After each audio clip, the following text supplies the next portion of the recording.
How's it going, everyone? Welcome back to the channel. So on this video, we're going to be talking about the second phase of these high pressure fuel pump affected vehicles. So if a vehicle has over 700 miles, I already made a video on that procedure, so I'll make sure to attach that link in the description section down below. Now, if the vehicle does not have 700 miles, so aka every inventory car basically we have, I think we have over 100 currently. So that requires a totally different test. As you can see, we have 1, 2, and we have a third one lined up all the way down there.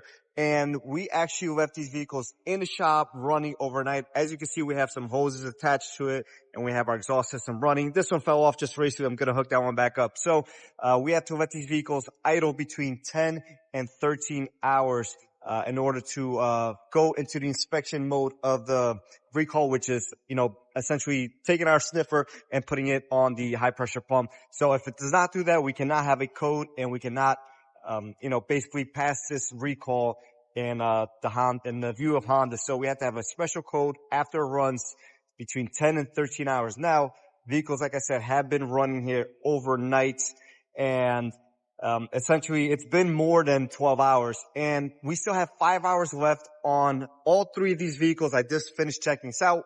The nice part about this is we can move the cars and resume the testing if needed, but still, if they ran here for 12 hours or so, and we have 5 hours left, so I'm not sure how long these are going to require. Now, we're not allowed to put these cars in maintenance mode, which effectively turns on the engine because it could cause damage to the high voltage battery system. So these recalls are going to take a while to, basically get all done. Now, we could, theoretically speaking, fill the whole shop with these vehicles, but then obviously that doesn't make room for any other recalls, any other customer concerns, or anything of that nature. So there's going to be a lack of inventory with these vehicles. So I'll post all the vehicles affected by this, and we are doing them, as fast as we can, but there is going to be an absolute lack of inventory on these cars, and it cannot be sold until these recalls are done. So once we have finished them, we will have the confirmation number that Honda requires to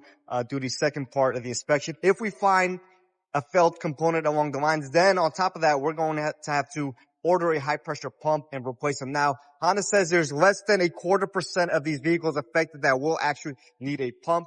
So I doubt we'll see many of them, but this is just part of the process that we have to do at this time. So just a short video updating you guys, and just wanted to have this video out there. And if you guys have any questions, make sure you drop a comment down below, and I'll try to answer each and every question that you guys have. That being said, I'll catch you on the next one.